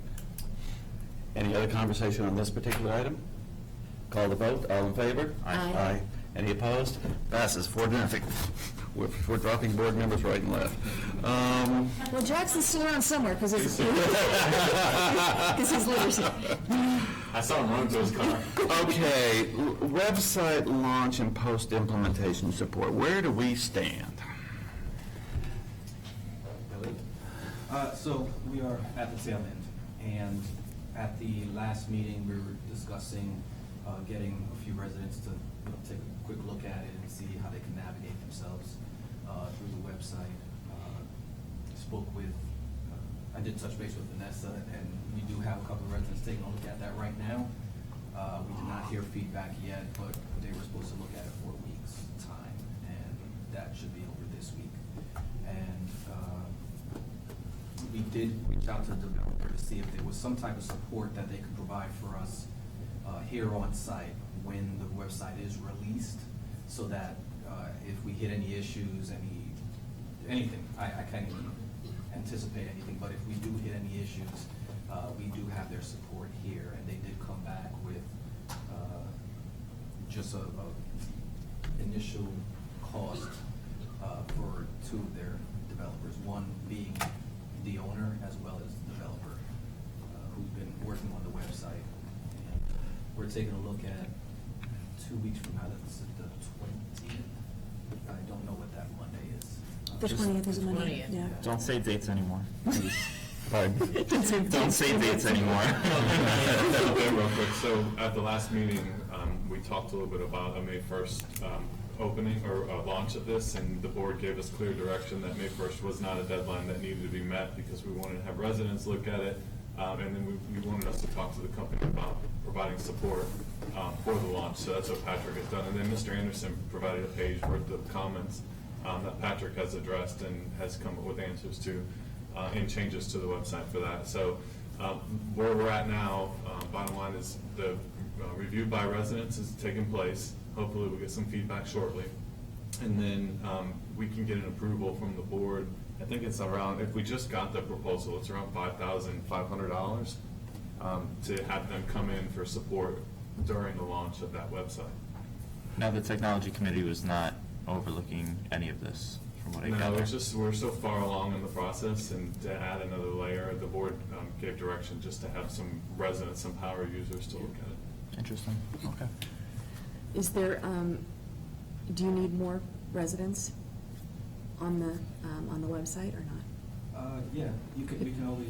Okay, Well, so there's if sure, there's the anything technology wrong, committee, I ask mean, the technology maybe committee. here, have I mean, let's No, it's just, the whole situation is interesting, because I actually requested that technology committee look at it, management said, no, we don't need more layers, and then we just got residents to go jump in, which are layers, but it is what it is. As long as it gets done at this point, I'd be happy.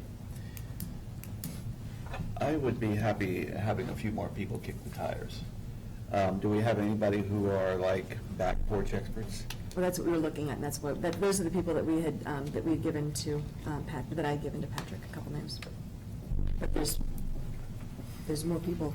Yeah, no, there's a committee that's Yeah, literally dedicated to technology. Should we just have it, the tech? But hey, I think the layers of complication, as Kevin pointed out, would be, does the technology committee need to vote on it at a meeting? Or, I mean, you gave them goals and objectives of developing a plan, which is due next month, and that's a lofty goal for them to do that. You're adding another layer of responsibility to that committee. Now, if we're talking about just the members of that, just going and tinkering with it, then I don't think that adds. I thought what we, That's what- I thought what yeah, we, that was at the what talk, we- last meeting, I thought we were talking about just some people playing with it, see if they could Yeah. break it, if they could Right. find what they wanted. So we Right. weren't talking about technology. No, but you We were have talking about- members that have experience in technology and building websites, and that's why. So if Steve's got other people who want to, I will turn my name loose. I mean, and in all honesty, just play with it. Does it work? Does it come up slow? Is it slow as hell? Is it timely? Well, I know Jim specifically, who is on the committee, he's, been asking, hey, I'll look at it, feel free, send it my way, so on and so forth. Yeah, I'd like to And have management that. said, no, we don't need extra layers. I think it was more, Already on I think it was plate. more starting To over. have to go through the formal process of voting through the technology committee. That was what, at least what the board had understood when we had voted. that As it long was as okay. it gets done. And it's nice to have someone here for a day or two, but I'd like to have, we had talked at the last meeting about having support for a period of time after the launch so that we could make changes quickly. And we had talked about having something in writing about what the process is going to be, how we're going to launch this, how we're going to tell people where to come back with their comments and stuff like that.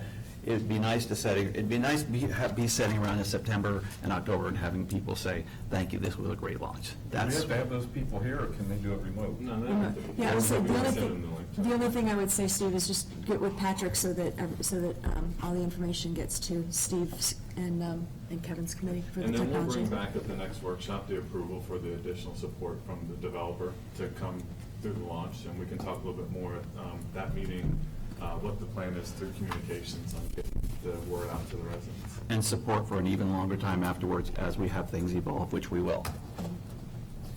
When this website is pushed to the residents, it's not that the developer is gonna walk away and say, well, I'm done.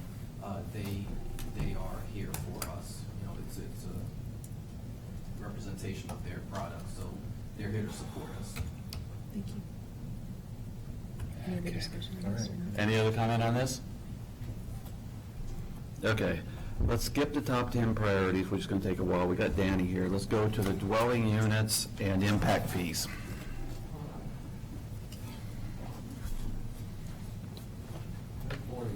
Hi, how you doing, Danny? I'm with 607 Front Street. Let's see, a few months ago, a couple of our clients came to us and said the county's charging $18,000 for garage apartment impact fees.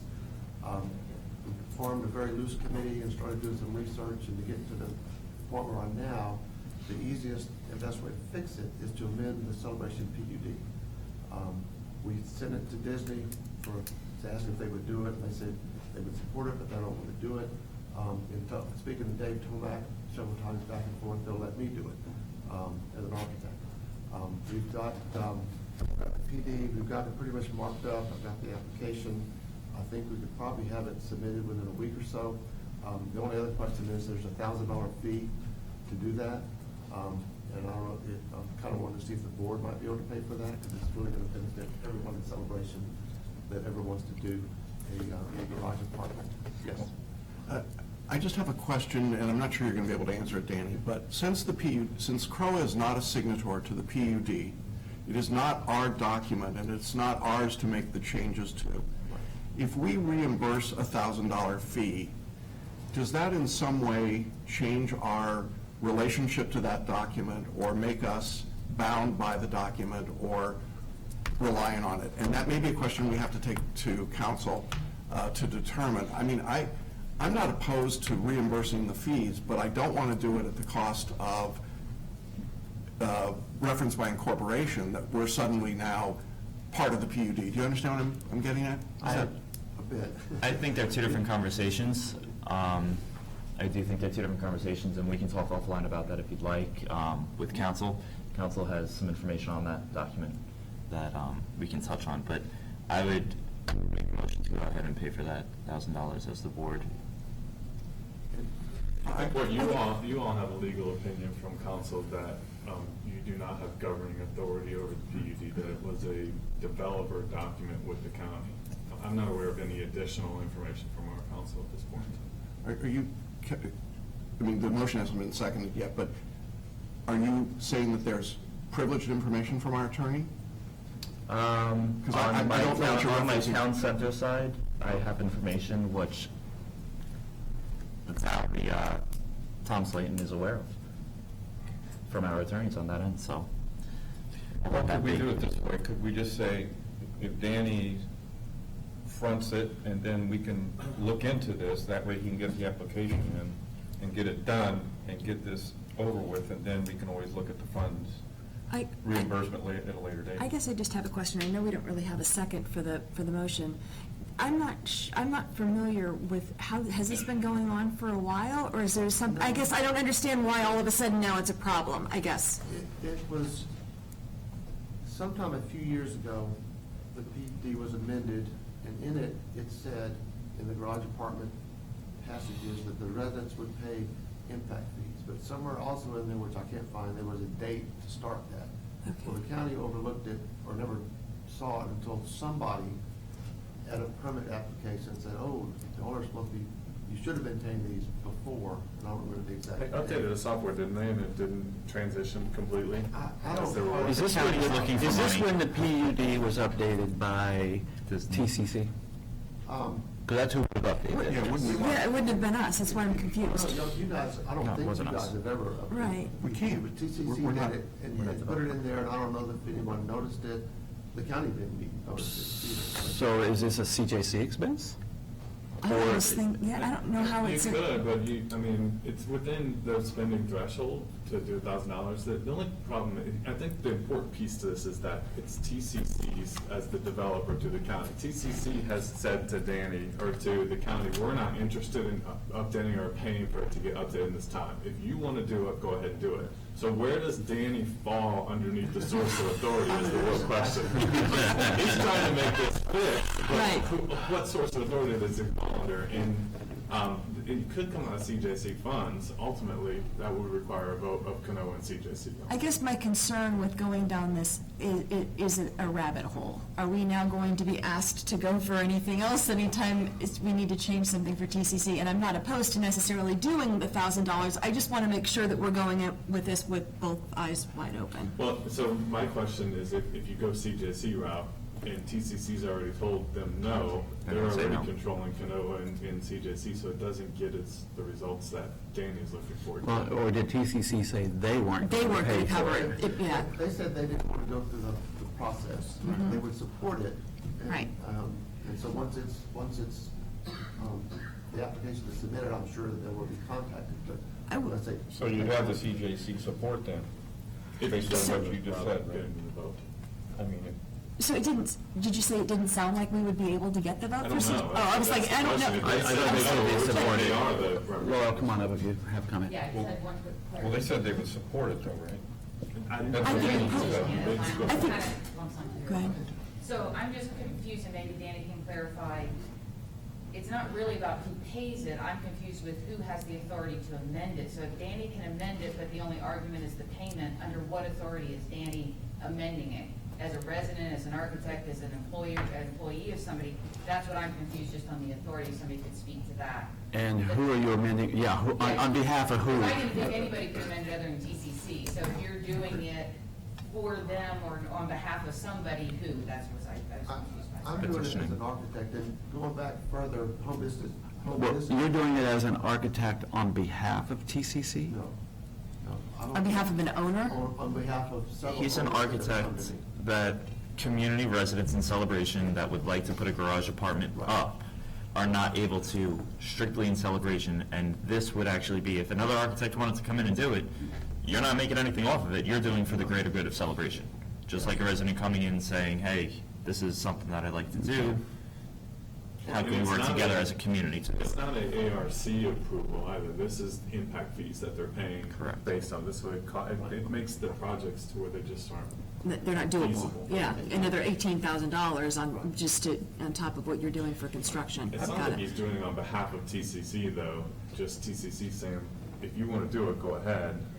Well, I'm unclear on that. I mean, Yeah, I'm can not any clear on that citizen either. come in and just amend the PUD for $1,000? Yeah, so I could get I could get a hire a Application. lawyer or an architect to come in and. So that's Anybody really. can do that. Well, I mean, you can apply, it's not. But TCC ultimately has to approve it. Once the application goes through, TCC ultimately has to approve it. Is that what you're saying? Yes. Got it, okay. It goes to public Okay. hearings. But Okay. but back to my original point. Go ahead. When we supplement or reimburse a $1,000 fee, we are implicitly, it seems to me, and I'm not offering a legal opinion, I'm just saying implicitly, it seems to me, that we are then saying that we are the ones backing this change to the PUD, and it is a document to which we are not a signature. So I would be willing to support Kevin's motion with the proviso that we get an opinion letter from council to CROA. Whatever he said to the Town Center Condo Association is between him and the Town Center Condo Association. But he is our council, and I would like a letter from our council that says that our payment or reimbursement of this fee does not in any way implicate us into the PUD process or obligate us to the terms of the PUD. Provided we got that letter, I have no problem reimbursing. I would go adjust back my to my motion with original that. comment that let Danny front it and then pay for it. If we can do it, we can, we can't. I mean, if you don't want to hold up the process. But if Danny fronts it and we tell him, too bad, Danny's out $1,000. That's what Danny is trying to do. Danny necessarily is down here to ask for approval to do this. I think he's, the different entities working together, making sure that there's no objection to him doing this, or if there's a different way that the CROA board would go about doing it. But you do have the opinion that you do not have the authority over the PUD.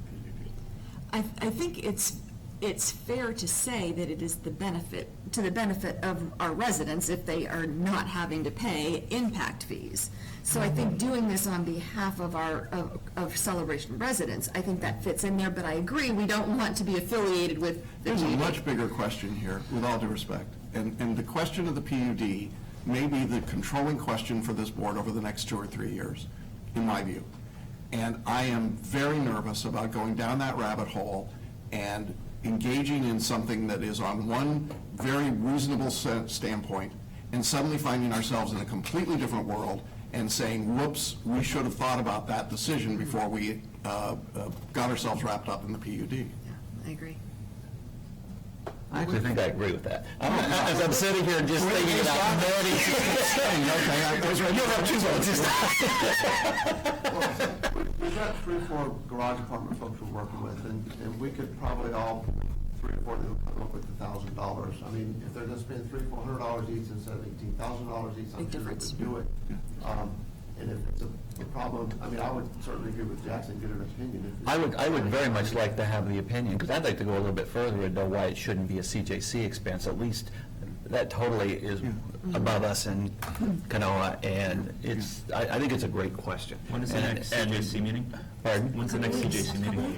20th, it's, yeah. Would it I be mean, if we could something- get it, yeah, so let's punt it to there, let's get the opinion in advance of that meeting, and let whatever information you may have to make Tom Slayton aware of, great, but let's have Tom Slayton come back and tell us, because I think it ought to be a little further, how would it implicate us, and why shouldn't it be CJC? Specifically, if you or CJC were to reimburse the $1,000. I also have, I guess, if, let's say, going forward, we say, no, we're not willing to support it, there is no implication as to whether or not you actually can still file everything. Oh, he You can will- do it. Yeah, so you are not required to have our approval on anything. So you're just, okay, I just wanted to clarify for everybody else that whether or not we say yes or no, it does not have any implication at all as to whether or not you can submit the paperwork. It doesn't sound like you even need a vote. It doesn't. You just give me the direction to go. I think we're saying go to Tom Slayton, because we'd like to have that. He's got 4 homeowners, they can each pay $250, he can do it. TCC can and the less what he files, but it would be good for us to have more information. Is that a fair synopsis? Yeah. Thank you. Thank you, thanks for Thank bringing you. it to our attention. I had no idea it was even an issue, so thank you. It sounds like it. And that's not retro from what I read from Dave Tomac. It's going back to October 1. Table. October 1, yeah. They even had Last year. the one that was approved, they're ready for a CO now, then they've changed their mind. But they originally approved it with no impact fees, and now our client is waiting, waiting for us to tell them something new. I'm thinking, don't get the CO until we get to this. Yeah. But it's affecting half a dozen people right now. And it'll affect more, It'll affect more. especially as we build over in Island Village, I because think we'll that was, what, continue. 18,000 per house? 18,000? Yeah, it's a lot of money. Okay. Thank you. Thank you. Okay. The only item we haven't got to is the top 10 priorities, and I really don't want to do it in 8 minutes. My thought always with the top 10 priorities is I thought once a month it would be good for the board to tell management the top 10 things we care about. Some of them may be 2-week projects. You know, the basketball court wouldn't even have been there 2 months ago, or maybe Kevin would have rightfully pushed it harder. And so, you know, I'd like to get to the point where we say these are really the top 10 items we care about. I think it needs more than 8 minutes, so I'd like to respectfully request, Vanessa, that it make very early on the agenda next time. Okay. Okay, with that as background, other topics that we want to bring up? Kevin, you had a topic, I know, and anybody else? I just have one statement. Is there anything that, that management needs direction from immediately with regards to this? Which one?